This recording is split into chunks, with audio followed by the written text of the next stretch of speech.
topic that sometimes we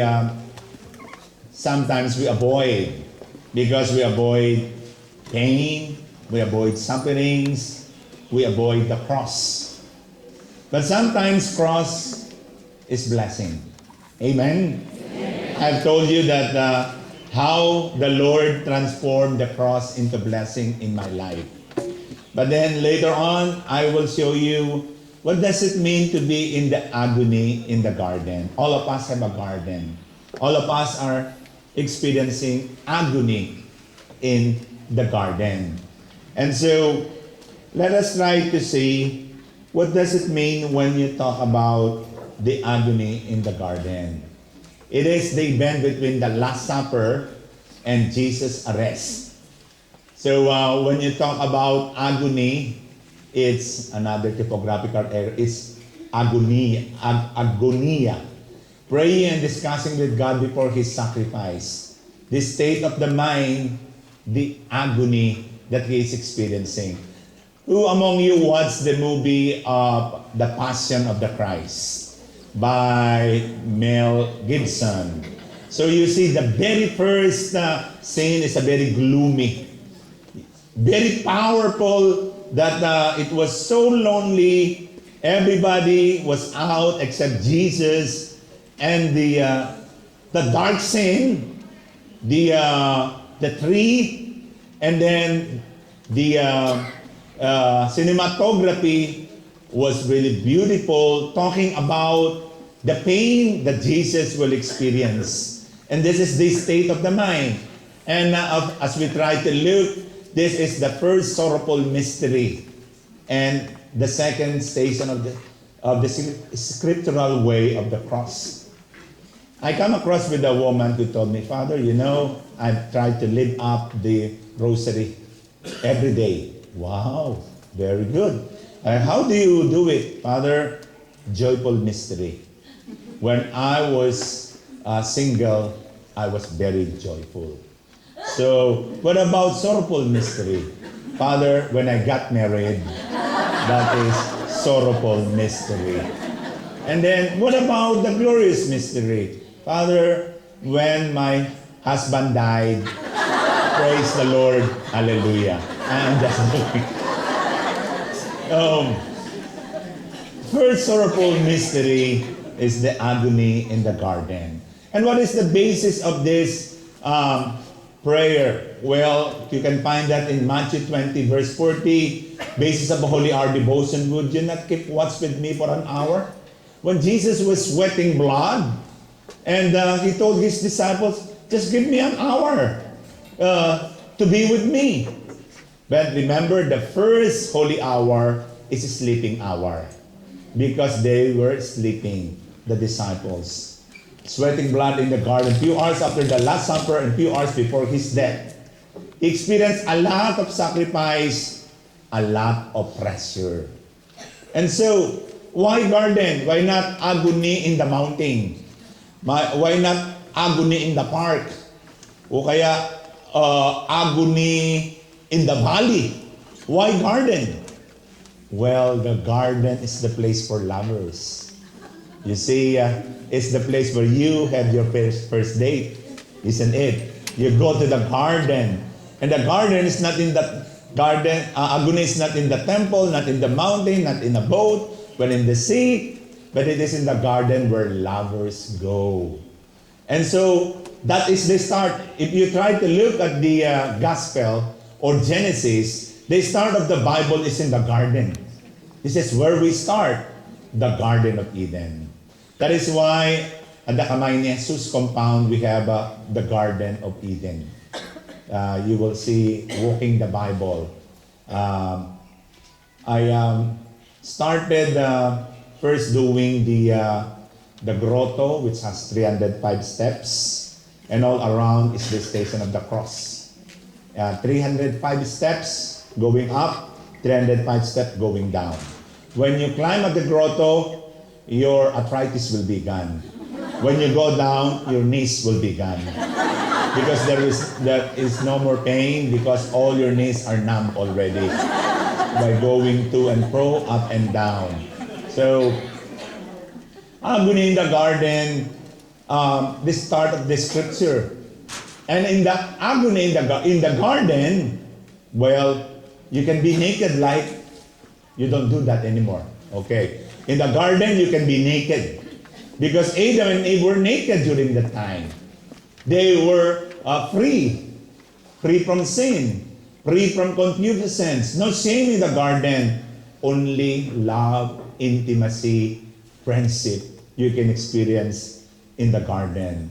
And remember, in the garden, Jesus was alone, Jesus was humiliated, Jesus was betrayed. In the garden, where it is the symbol of love, intimacy, and friendship.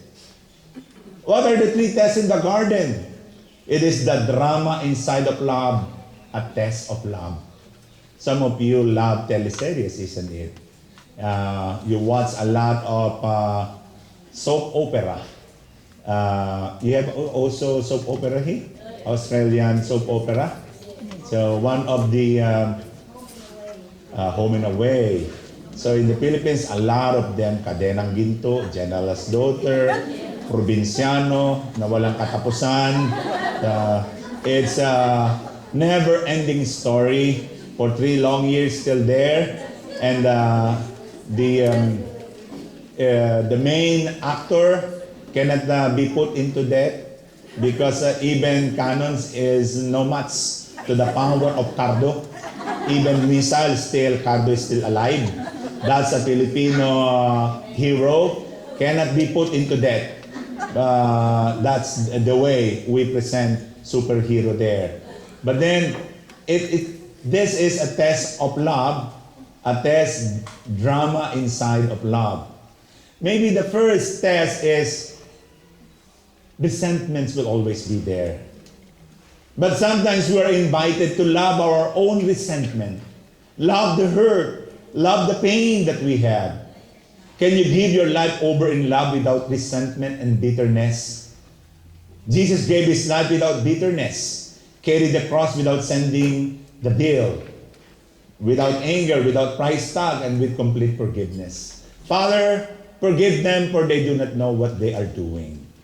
So love the resentment, love the pain. He went beyond the pain and just tried to accept it as part of the will of the Father. Second, be able to face humiliation. That is the test of the garden. Love the resentment. Second, face the humiliation. Powerful humiliation of Jesus. No Easter Sunday without the humiliation of Good Friday. What made you deep in your life? What made you depth into your life? Some humiliation, experience of powerlessness, powerful perseverance made you became deep. It gave us character. The goal in us to come out. Well, a lot of people, you may be asking, Father, how did you become a healing priest? How did you become a priest? I became a priest through tears, through sufferings. I say this because when I entered the seminary, you know why? The reason why I entered the seminary? It's not because I wanted to become a priest formerly. I want to become basketball superstar. Because the seminary has the most beautiful gymnasium during that time. So I wanted to be a good basketball player. So at the age of 11 years old, I left our house and I said, I will be a good basketball player.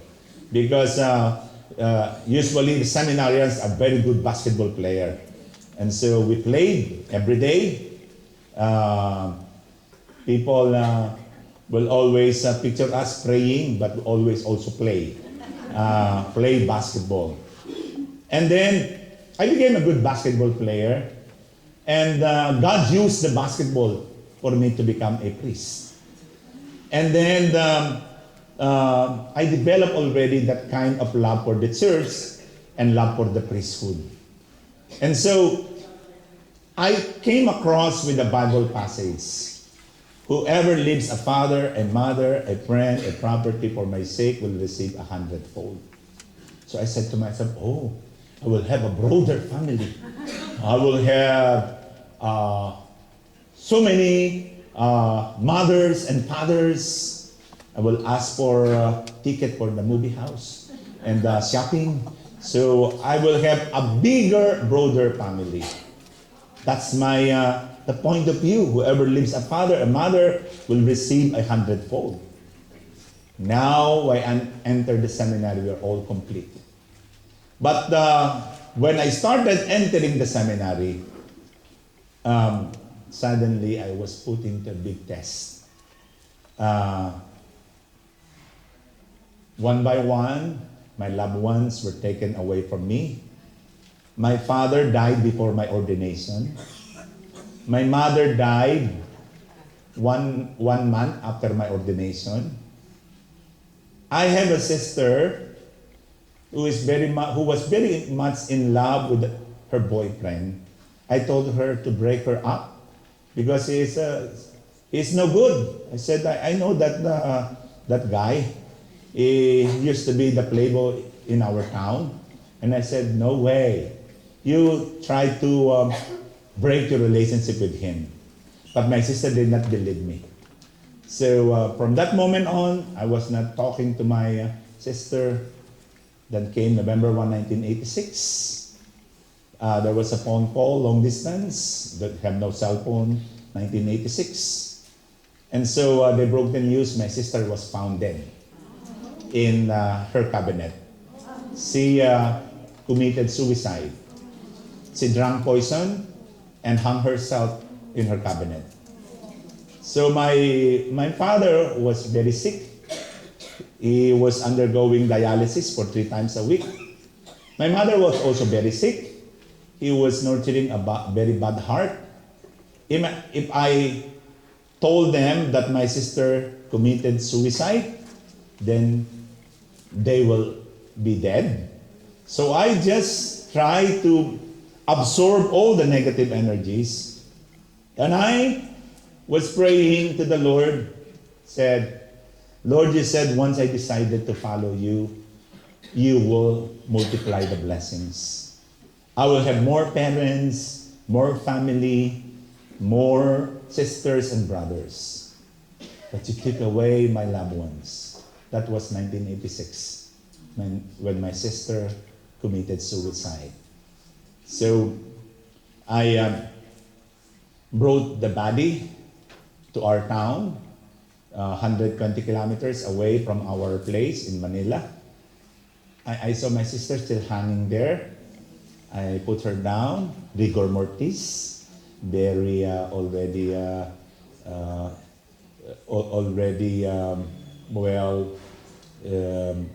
stiff, and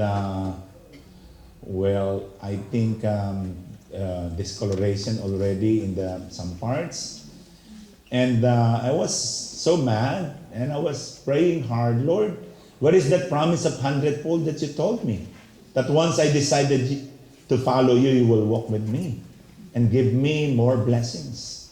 That was 1986. So I told my parents, my sister had a heart attack. Did not mention until their death. And then when my parents approached my sister, there were human tears that came out. And we tried to investigate if it is because of the chemical, the formalin, and they said it's not. Those are human tears. Those are signs of contritions. Because when I look at the apartment, there was this lipstick written on the mirror. Please pray for me. I love you all. This is just to prove to, he mentioned the name, to her boyfriend, that I love her very much.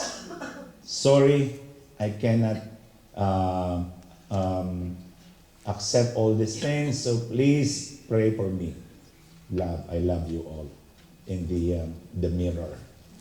And so I have this kind of angry feeling to that boyfriend. And I said, whenever I will see him, I'll give him, the biggest Manny Pacquiao pants.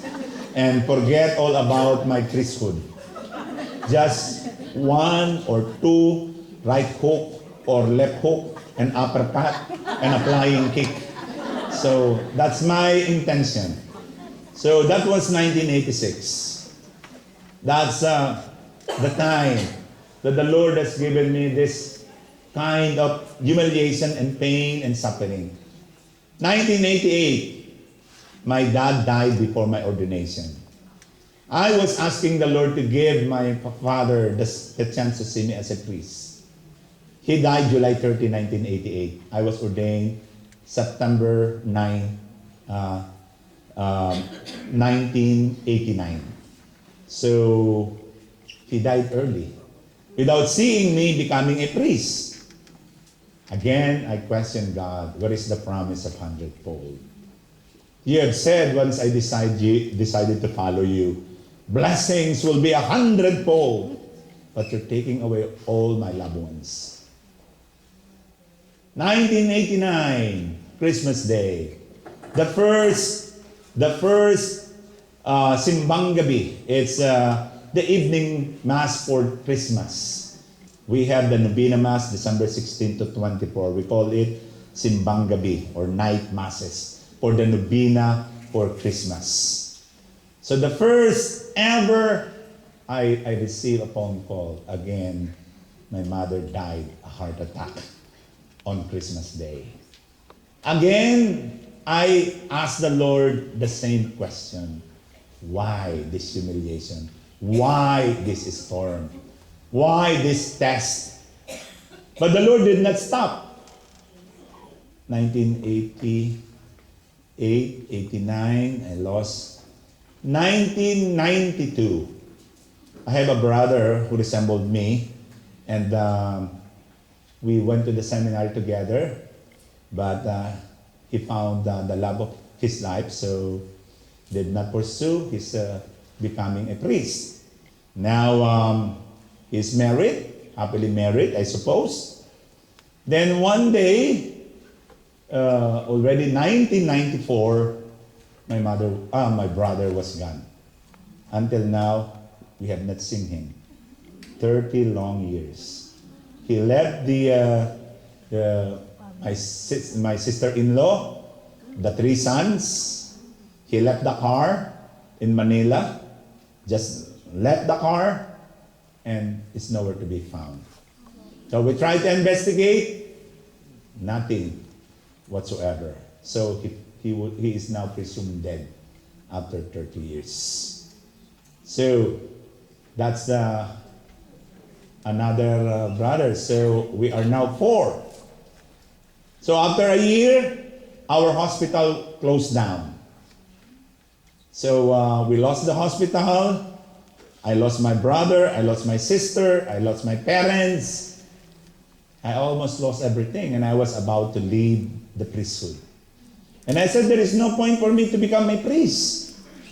You made a fool out of me because I gave up to you everything, even my 2 girlfriends. Yes. Yeah, just 2. 2 dozens. I just gave up 2 girlfriends. And so the name of the girlfriend is Christy. And I said to myself, Lord, I'm willing to give up Christy. Because it's not nice that in the morning I hold the body of Christ, but in the evening I hold the body of Christy. And so I said, I need to really surrender everything to the Lord. Which I did. I surrendered everything to Him. But suddenly all those trials, all those pains, all the storms does not stop there. 1990s, 2000. 2000, my brothers who are doctors went to US. They need to sacrifice a lot. From being doctor, they turn into a nursing aide. Nursing aide at first. In the Philippines, they are like God, telling of operation. People listen to them. Now, They're being reprimanded by the nurses. Okay, wash your patients. Take them to the toilet and then wash them thoroughly. And so that's a humiliating experience for a doctor.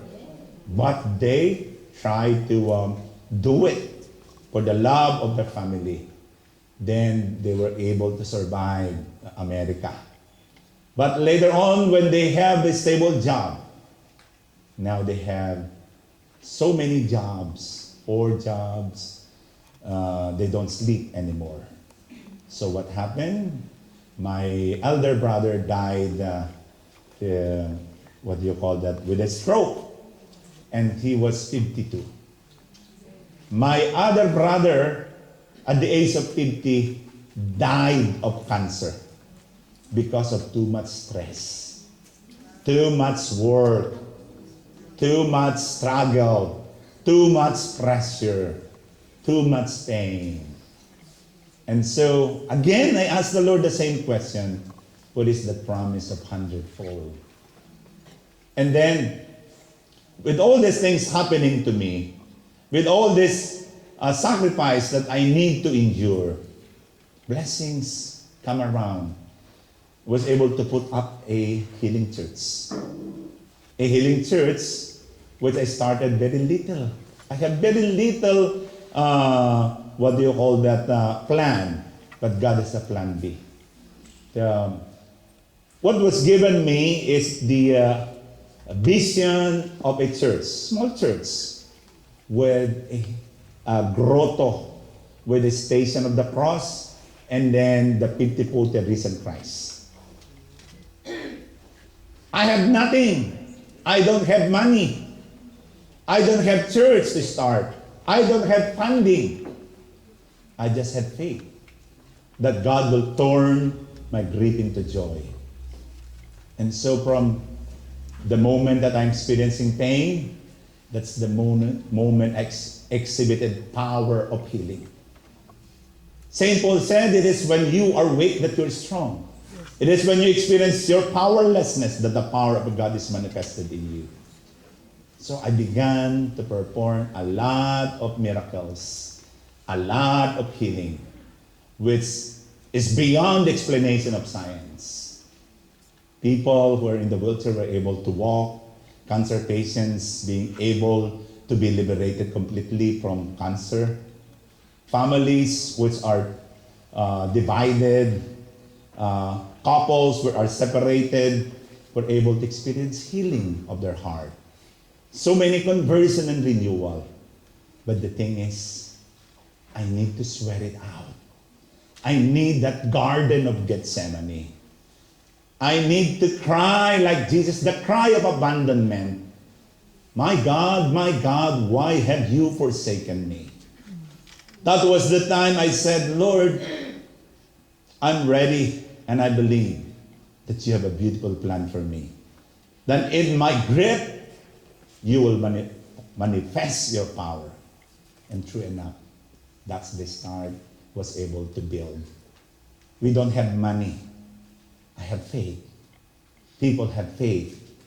And Jesus used this healing power.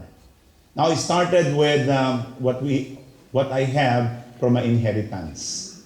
About $3,000 US. About 150,000 pesos. How many in Australian dollar? About $3,000 in US, so 5,000 Australian dollars. You see, after so many years, the place became the sanctuary of healing. I don't know how did I do it. Of course, God did it. It is 99.99% the work of God. And it is now being visited by, during Holy Week, 3.5 to 4 million people. And it is one of the churches, most visited churches in the whole world. One of the 7 churches next to Rome, Fatima, Lourdes, and then 4th is kamay ni Jesus Healing Church. And what is the start? Tears, sufferings, sacrifice, humiliation, persecution, death of my loved ones. Those are the sacrificial lambs. And I believe really the grace of God is given to us if we are willing to sacrifice. If we are willing to take up the cross. If we are willing to face humiliation. It gives us power, it gives us character. The diamond in us will come out. The gold in us will come out. And nobody believed me when I started it. My classmates priest said, "Oh, what is that monkey business that you're doing? Healing, huh? You are just doing it for the money, huh? You're doing it for the show." And I just laugh at it and believe God is a beautiful plan. So, the test of the Garden of Gethsemane is face humiliation, face resentment. Thirdly, the sacrifice for the greater good. Again, the question is, can you give your life over and sacrifice today? Your career, your pleasure, everything else for something that is important. What is important is here, learn how to sweat blood because that is what is going to take. It is a way of sacrificing. When one of my favorite movies, soap operas here, I think this is filmed here in Australia. Have you heard of the soap opera, The Thornbirds? Yes, I love Thornbirds. The Thornbirds, Cardinal Lubrigasar with Maggie. Wow, I love that movie. That was the time that I was undecided if I will enter the seminary because I have my Maggie too. I have Christy. I have Christy in my life. So it's very difficult for us because we are dating in the place that is so far away and no people can go there except on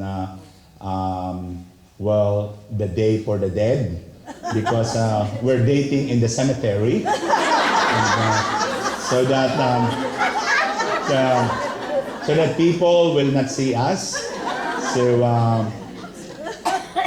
people will not talk about us because everybody's dead. And so we try to date there as we are walking from coffin to another.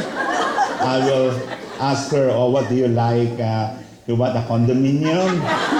You want a single detached place? Okay. Do you want a mansion like this?"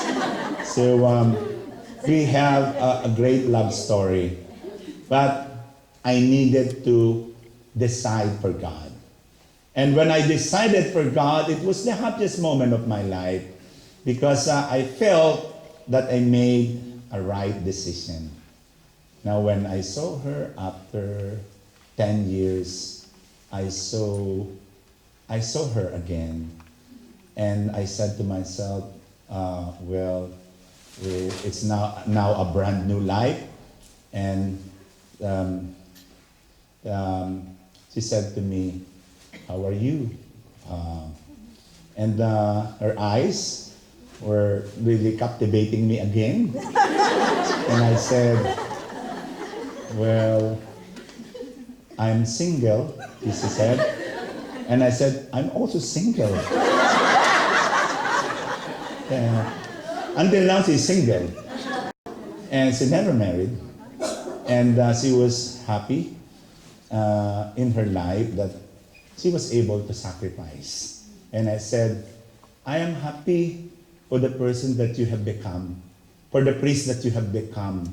A lot of people look up to you, and if I stick to you, you see, I love you very much. But when I try to get you in my life, I think that will be no kamay ni Jesus. And there will be no healing in this part of our country. And so I said, thank you for your gift to the Lord. And just pray for me so that my love will continue for the church. And so learn to sacrifice for the greater good. We need to sweat blood. I think many times in my life I sweat blood. I sweat tears. But now, the sweat of blood is no longer a painful experience. It is a source of joy and fulfillment. I was approached by the first, maybe in the last 7 years, directors of movie, asking my life if I would like my life to be put in a movie. And I said, oh, I will think twice, because my problem is who will be the one to play Father Joey. So, is it a local movie actor or international? So, can be Piolo Pascual or Coco Martin or Richard Yap or whatever. But 7 years have passed and I didn't say yes, but only this year. Because I'm already, whether you believe it or not, I'm already 55 and I'm very nearing in my retirement year. So perhaps this is one way of giving what you call this remembrance to the people that my life will be in a movie. Just watch for this international screening. Then just a local screening. But then if I will try to repeat all over again my life, I will still decide to become a priest.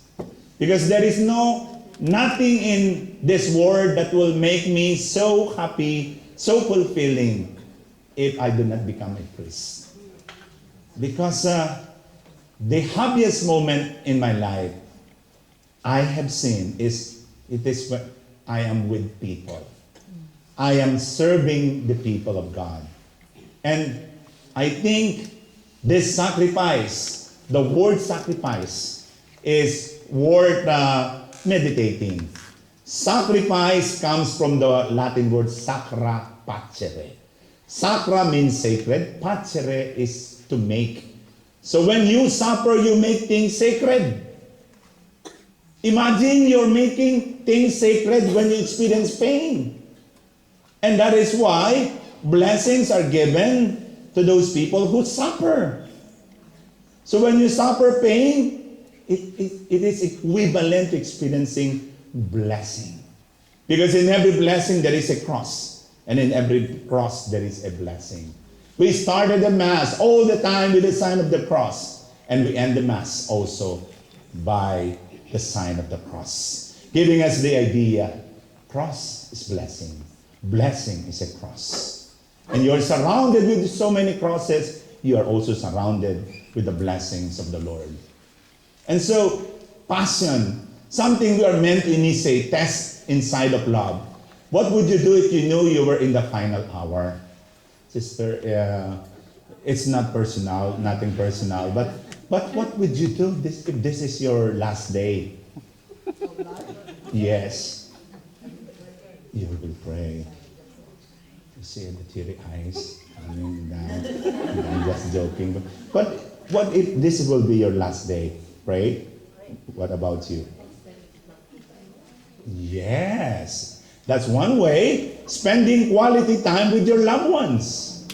Okay? And that is the best. Also pray, spending. What about you? You will be happy. Yes, I am going to die. Yes. I will wait for you. I'm happy. That's a good also, yeah, fulfilling. Because you're excited to experience. Okay. So, what would you do if you knew you were in the final hour? I think the best way is just enjoy the present moment. Do what you need to do. If you need to forgive, then forgive. If you want to pay up your debts, then leave it. I'm just... Then share it to your loved ones. And the loved ones will pay. Agony in English, a term for spiritual sacrifice. At the time of Jesus' technical term, it's like warming up during the Olympics, that they warm up when they go to a sports. They need this warming up so that they can be prepared for the ball games or for the games that they need to play. They produce a certain sweat which warm up their muscles and ready for them for combat. The sweat is called agonia. That is N. Jesus did an agonia. So the agonia is the sweat that an athlete experienced during the preparation for the Olympic Games. And what did Jesus do is an agonia. An agonia to get ready for his death. The warming up, the preparation for the passion that follows. When you talk about passion in English, it's a false image. It depicts something sexy, passion, sex. But then when you try to look at passion and suffering connected, the passion of the Lord is to love and to suffer. All of us have passion. My passion is to play basketball until now, even if my knees are already breaking and brittle, I still would like to play basketball all the time. And maybe discover your passion. If you try to look at the passion of the Lord, it's one thing. The passion is to love and to suffer. So, reason of sweating blood. Is Jesus afraid of what is going to happen? Is he afraid because of the ropes, the whips, the betrayal, the aloneness? What is the reason why he was sweating blood? Well, the reason is, not the pain physically, but the pain that he was all alone. Apparently abandoned by the Father and deserted by his disciples. But the disciples were sleeping. Out of what? Tiredness? No, out of grief. No, sorrow, out of depression. Because they knew their master will be put to death. Because the Lord repeated this 3 times. I will be put to death. I will be crucified. They were stressed out because of this. The first holy hour was sleeping hour. Look around you. Is there anybody sleeping? Okay. So be careful when you sleep, because when you sleep during the talk, sometimes the Lord will forget to open your eyes. And you will sleep forever. So, story of all of us is like this. It's like the story of the disciples. The story of tiredness. Maybe we are tired because of work, tired because of problems, tired because of relationship.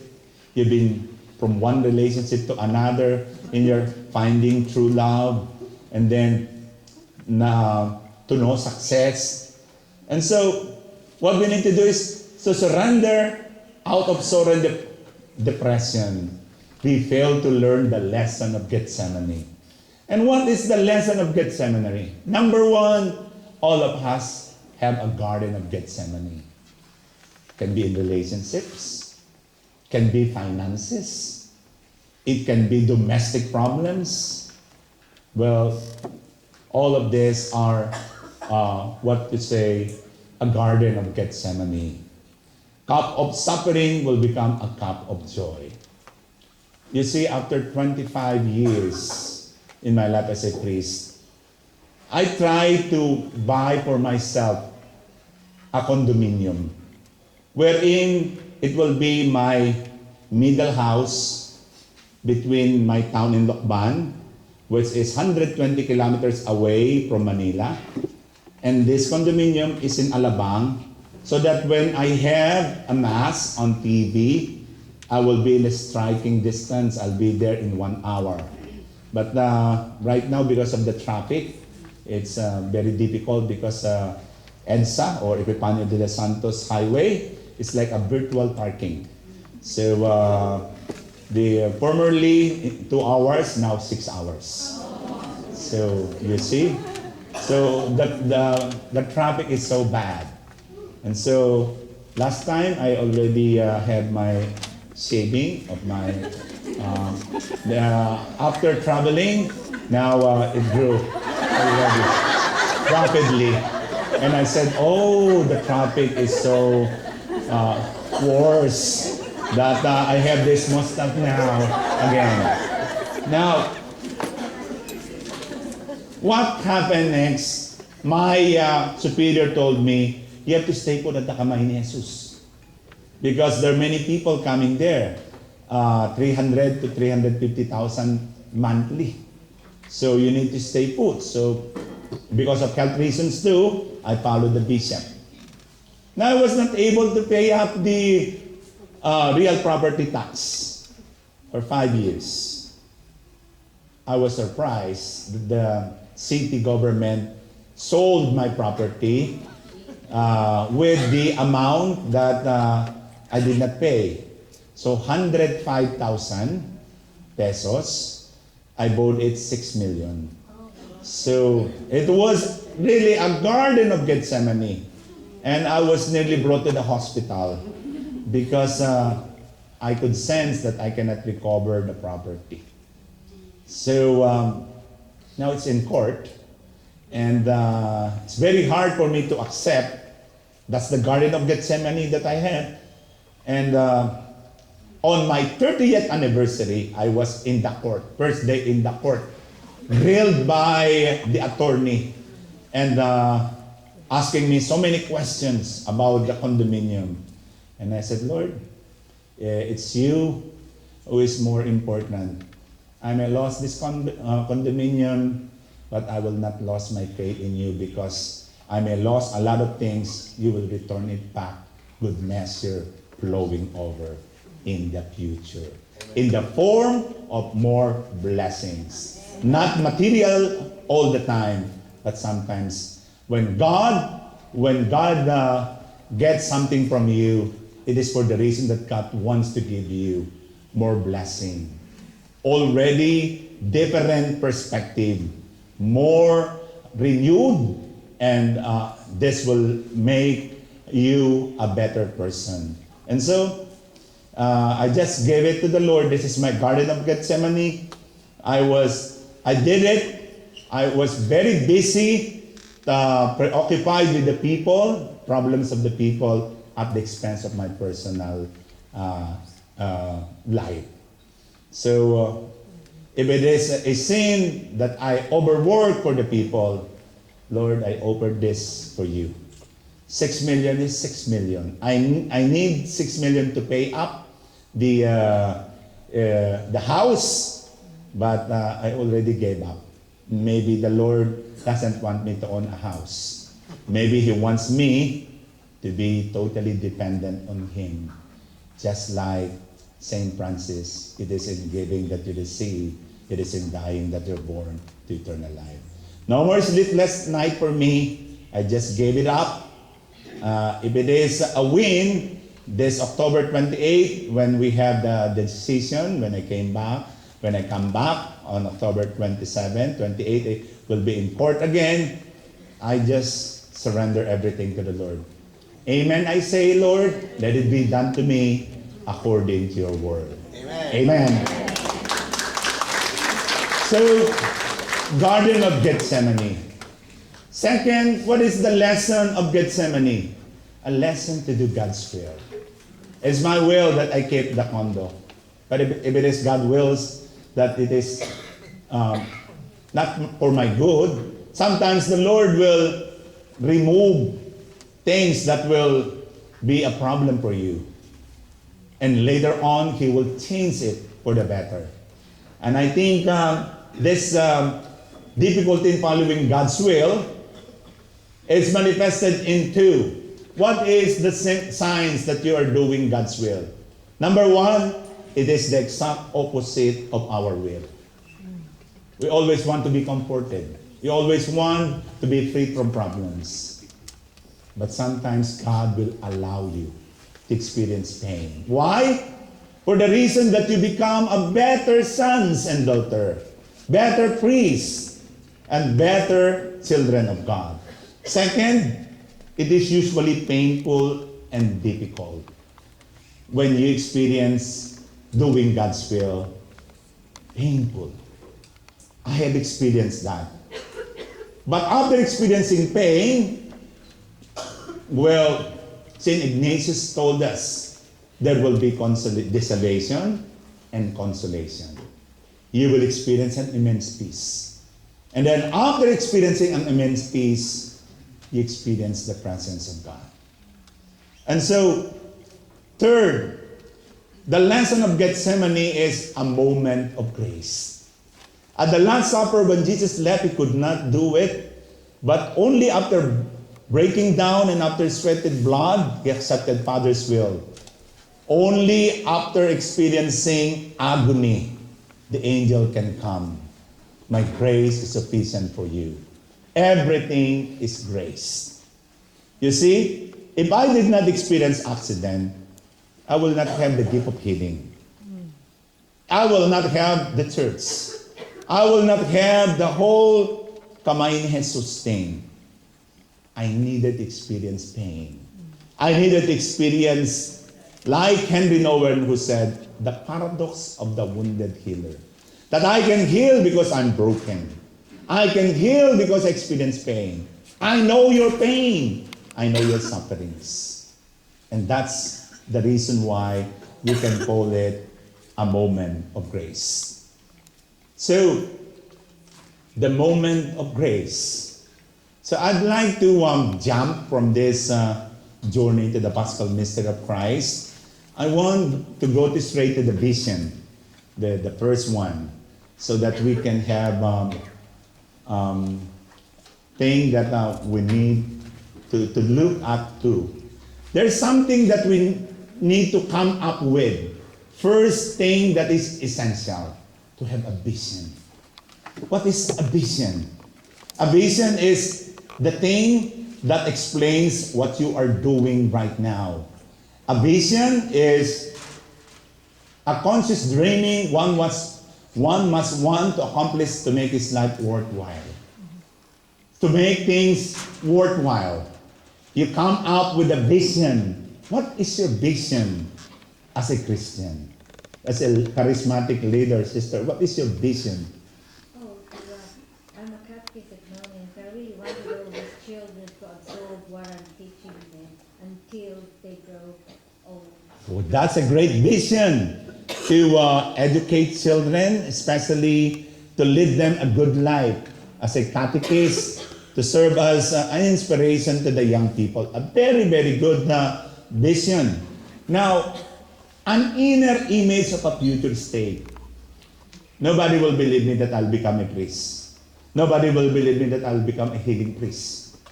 Because the first patient that I prayed over, I prayed over with the charismatic. And from that moment on, I was not a charismatic priest. I was praying over a sick person. And then there came the leader who prayed for such a long time. And the sick person was about to go to the restroom. And we were all closing our eyes, brothers and sisters. He was praying like this. Close our eyes, and we believe that our brother will be healed completely. And so the brother was really, he needs to go to the restroom.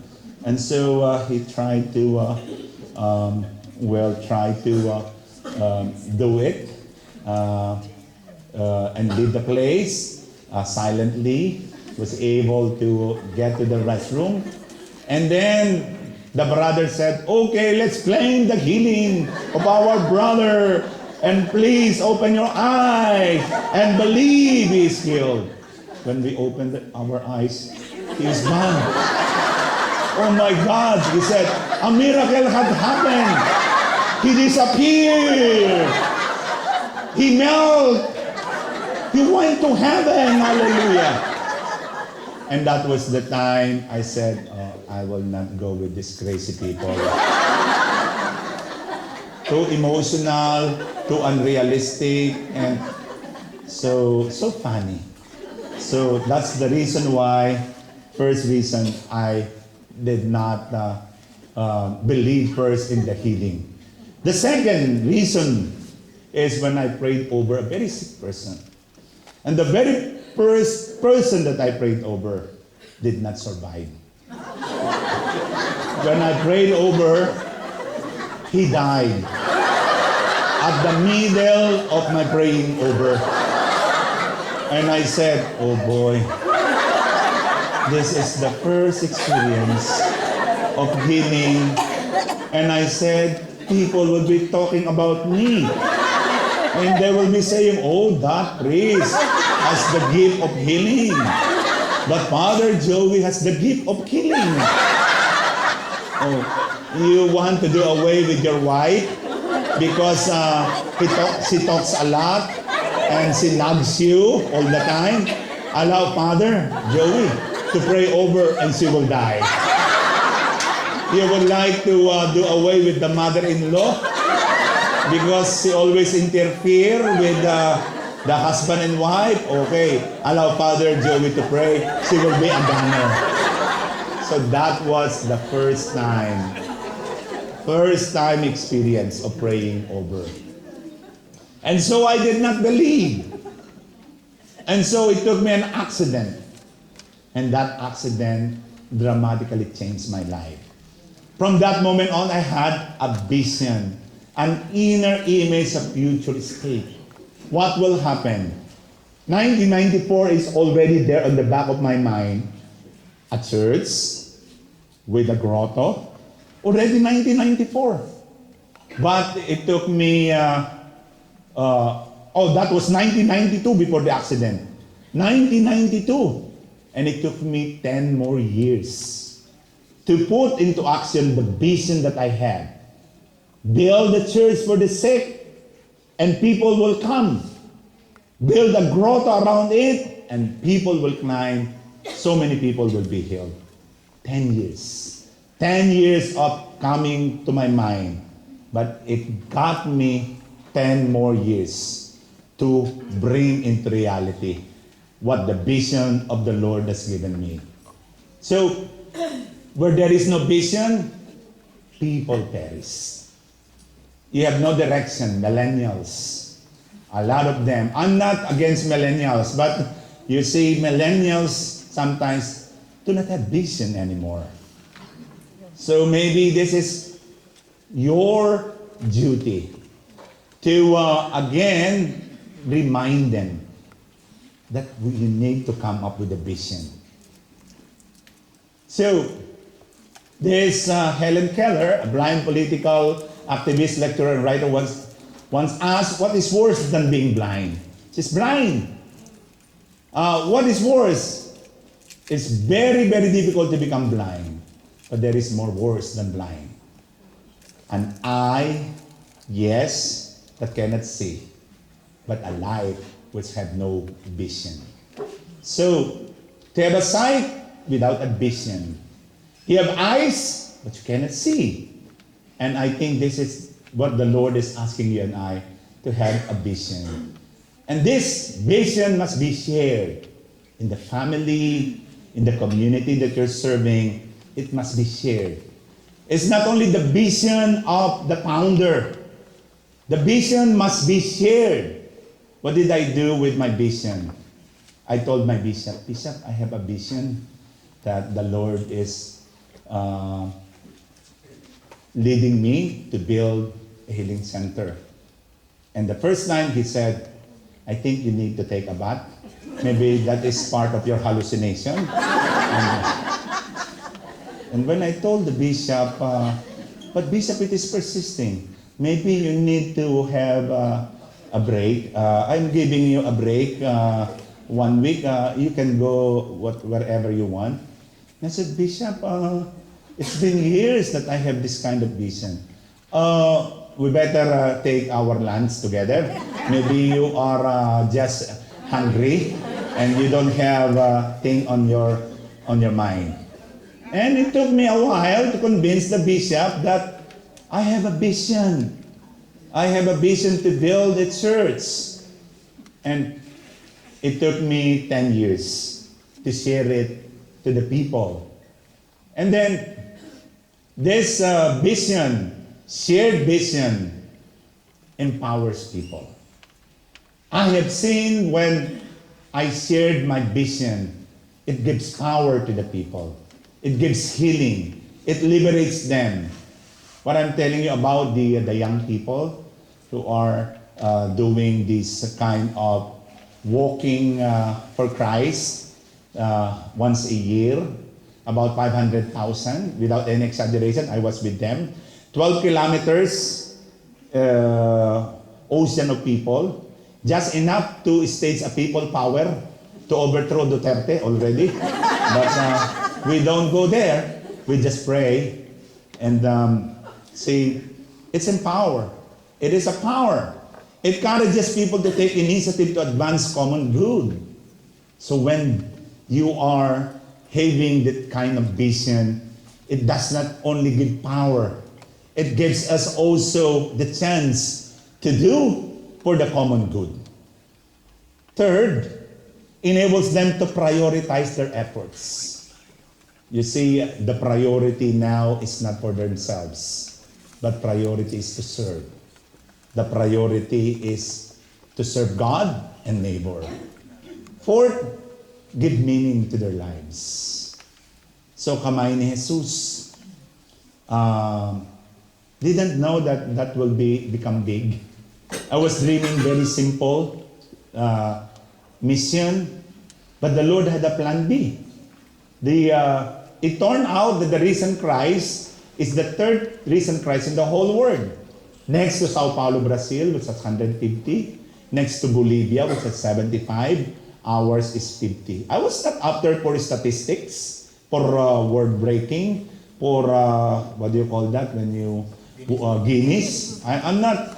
I even did not submit to the Guinness World of Records the kamay ni Jesus height of risen Christ. I'm just contented in serving the Lord, but it gives meaning to the lives of so many people. And then, nothing else will unite and empower people so much as a shared vision. When you share your vision to people, it liberates. It gives inspiration. It gives them comfort. It gives them direction. When people are united and then great things can be accomplished. When we started Kamay ni Jesus, I was given the vision. I shared the vision to the authority. Later on, the bishop told me, okay, start with what you have. I will give you a land in Lokban. But Bishop, I have already land in Sariaya, Quezon. Now I'm giving you this. So, I believe in him. The one who gave me land in Sariaya, Quezon, I gave it back. The bishop did not approve. Oh, thank you very much. Give it to other. So it's like returning one shirt. Thank you very much. It's yours again. And then very painful on my part on that area. But I obeyed the bishop. When I obeyed the bishop, suddenly the development became so rapid. It is only in obeying your authority that you will find the anointing of the Lord. It is the responsibility of a leader that a shared vision exists. You need to have a vision as a community. You need to have a vision as a diocese. You need to have a vision as a family. What is your vision as a father, as a mother, as a member of our family? Is thoroughly understood. It must be understood by the members. widely owned and shared. It is owned by the members. It's not just the leader. What I try to do is I shared to my brother priests, I shared to the people who are working at Kamay Jesus. This is my vision. If we can realize this, then we can accomplish that much. And so, the leader must be the facilitator. You facilitate, you motivate. Because as a leader, you are the leader not only of the community, but first and foremost, you are the leader of your family. You facilitate change. You facilitate growth. The sparker. You spark. You motivate. You begin to be the start of everything, of something good and noble and pleasing in God's eyes, but not the owner. That's the problem. When you build a community, sometimes you own it. That's my kingdom. That's my community. That's my family. That's my enterprise. Wrong. It's God's enterprise. It's God's family. You are not the owner. And so, the leader must be great, first and foremost, listeners. As a father, as a mother, we need to listen. But listen not with the ears, but listen with the heart. You know the reason why my sister committed suicide? Because nobody was listening to her, including me. I told her, if you do not break up with your boyfriend, I will not talk to you anymore. I will not listen to you anymore. And that was the time that she was able to separate herself from us. And so, because of that, he became depressed, killed herself. Had I learned to listen to my sisters, she would have been alive even today. I ask you, do you listen to your children? With the heart. Not with the ears, but with the heart.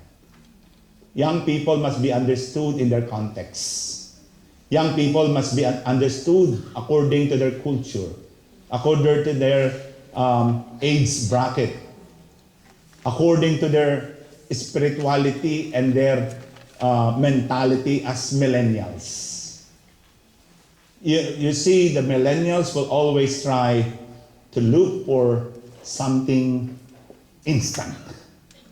But you now try to inculcate them the value of patience, the value of waiting, the value of something precious can be done if we wait.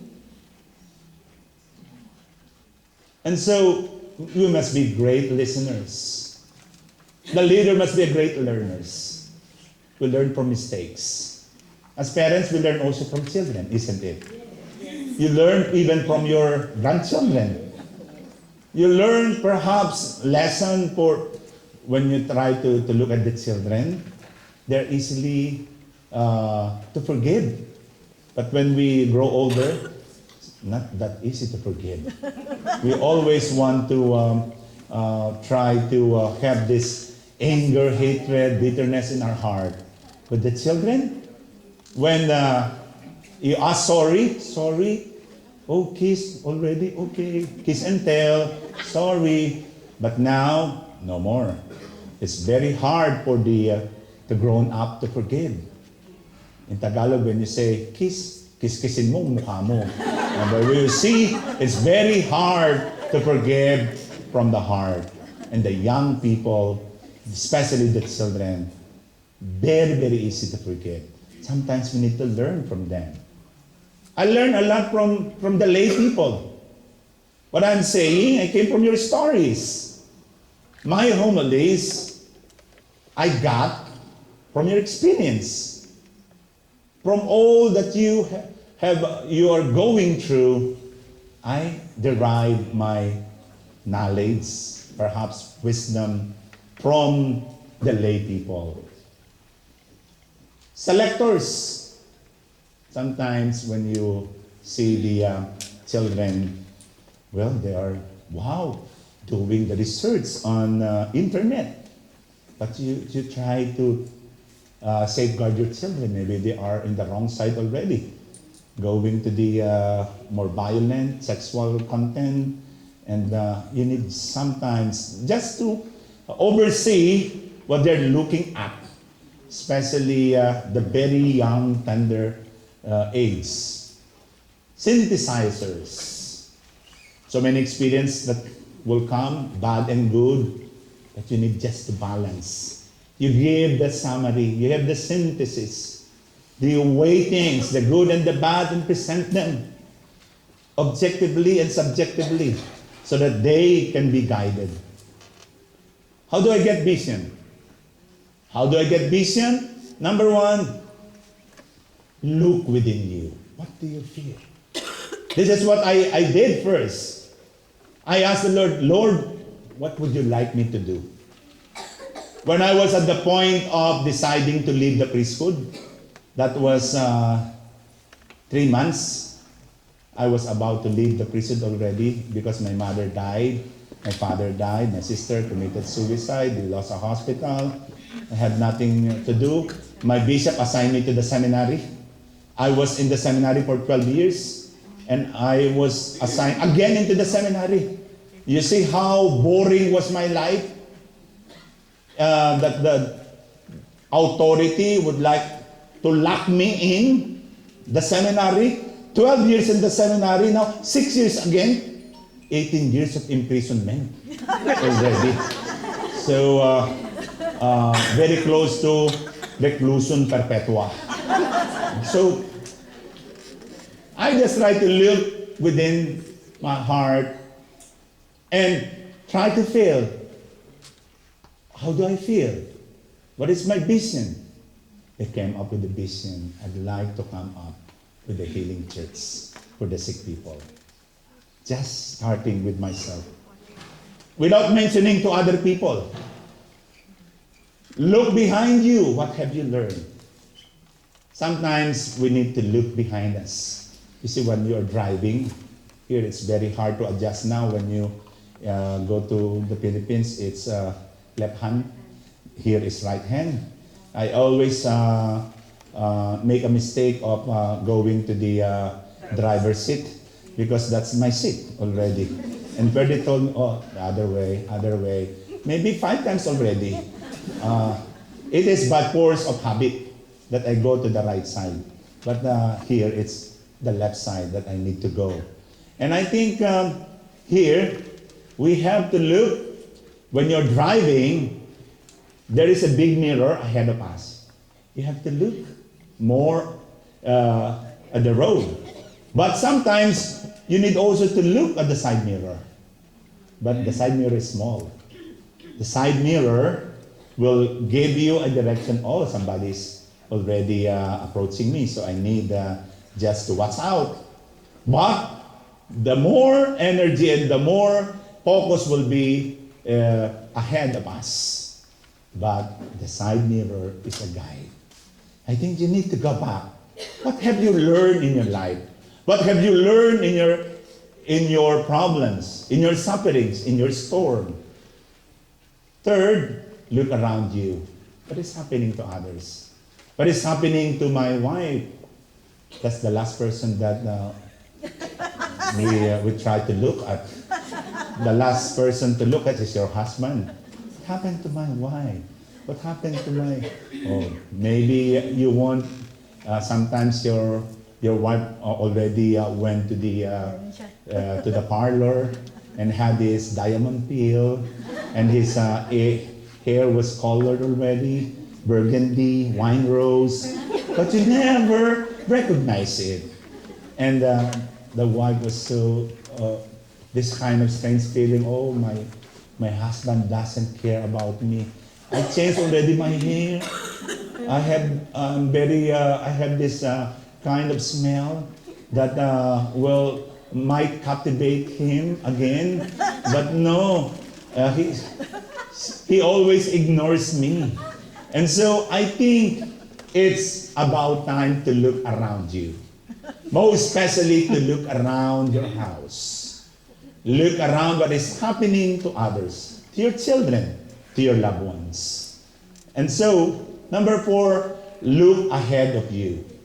What is the big picture? What will happen? And I think we need just to project our future so that we have this vision that is centered on developing not only yourself, but other people. And look above you. What does God expect from us?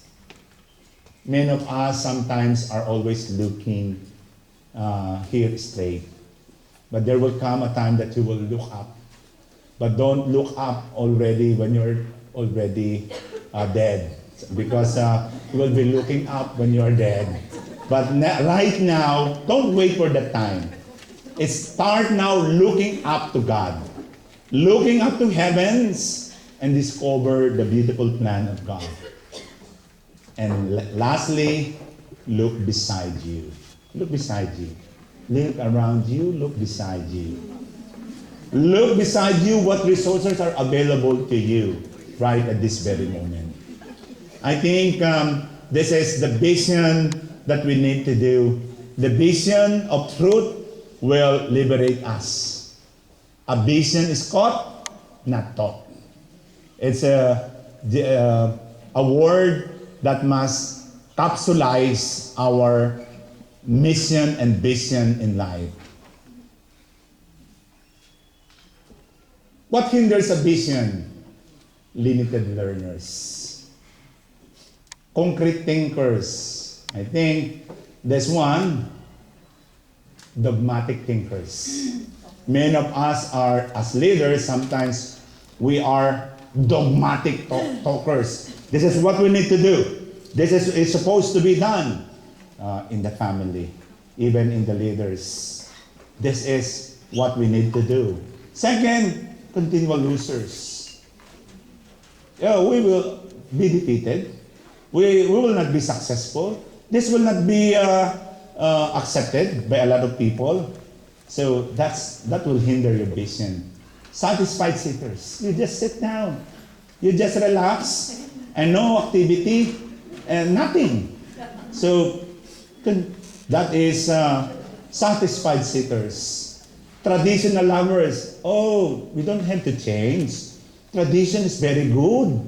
So you need just to go what we are usually doing.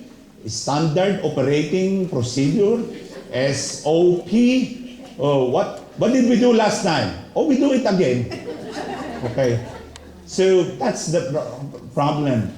Then, problem perceivers. Oh, problems will come around. The parish priest doesn't want that.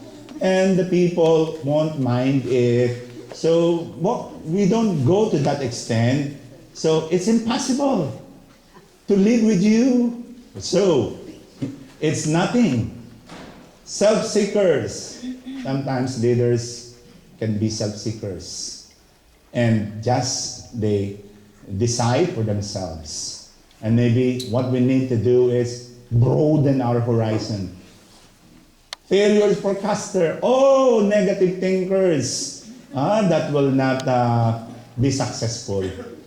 It's sure failure. It's impossible, it's risky, said pride, said experience, it's pointless, said reason. Give it a try, whisper the heart. Vision levels of people.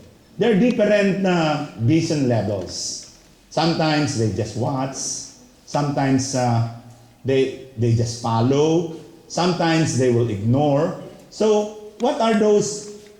Some people never see it, the vision, and they are wanderers, wandering. Second, some people see it, but it never pursue it, and they are followers. Just follow. They don't see it, and never pursue it. Maybe they see it, but never pursue it. Some people see it and pursue it, and that is achiever.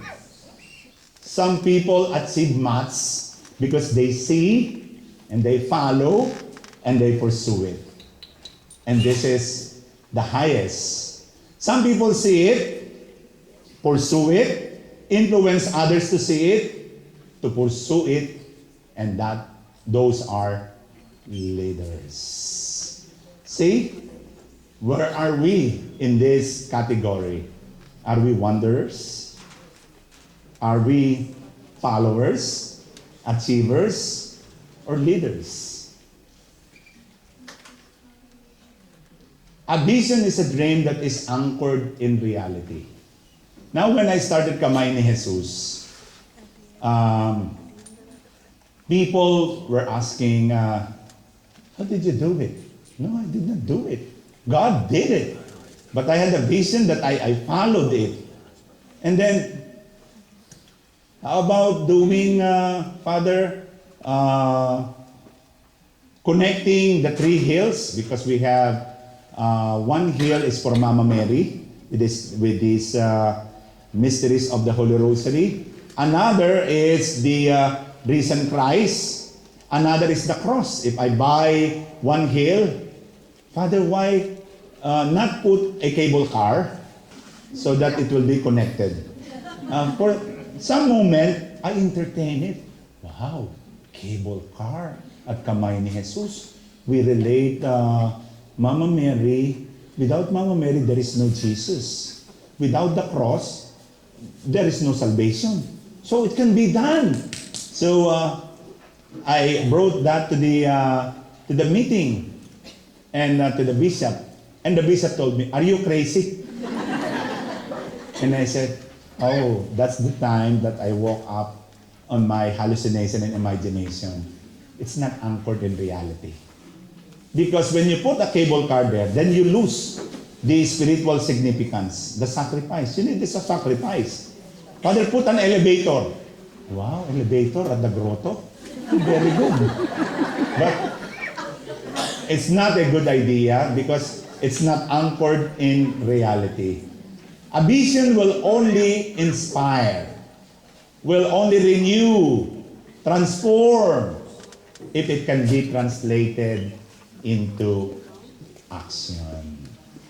So I think the vision must be translated into action all the time.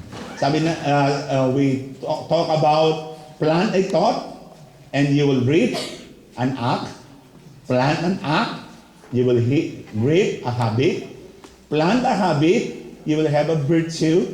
Plant a virtue, and you will have a character. Plant a character, and you will reap a destiny. So, it must be born first in the mind, then it must be translated into action. So, I'll just go to the, I know you are, some principles for leaders in translating vision into action. Show people passion and commitment to the vision. When I started Kamay ni Jesus, I showed them that I'm 100% doing everything for God. And I'm so committed in building Kamay ni Jesus. I am so passionate and committed to that vision. I think this is what we need to do. Action speaks louder than words. So many people would like to change our children.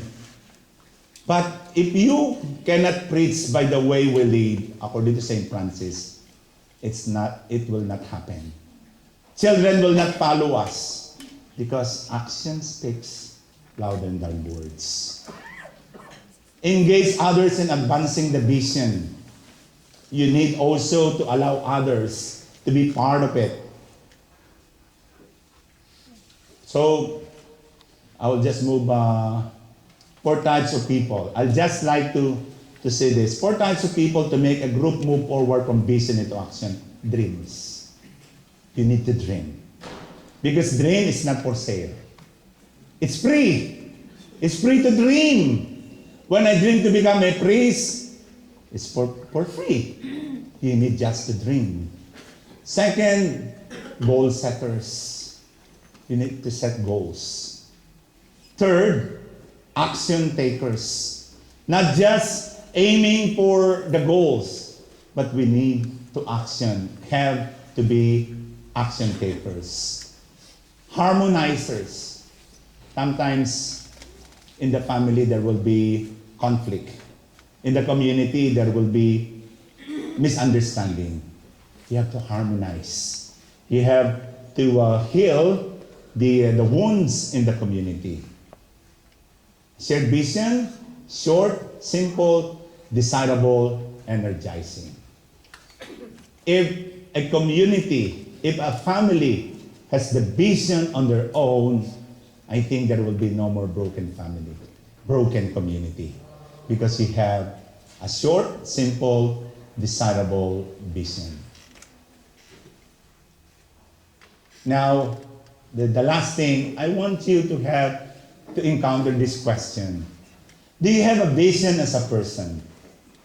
Second, do you have a vision as a pastoral worker? If you're working in the community, are they aligned? Do you have a vision as a diocese? Does your vision as a person and as a pastoral worker align with the diocesan vision? I think you go to something basic, and that is, what is your dream? What is your dream today? And may God realize all our dreams, that we build our community and we build our family. I think I better stop here because some of you look at me like I am a spaghetti or hamburger. So thank you for your kind attention, and may God bless us all.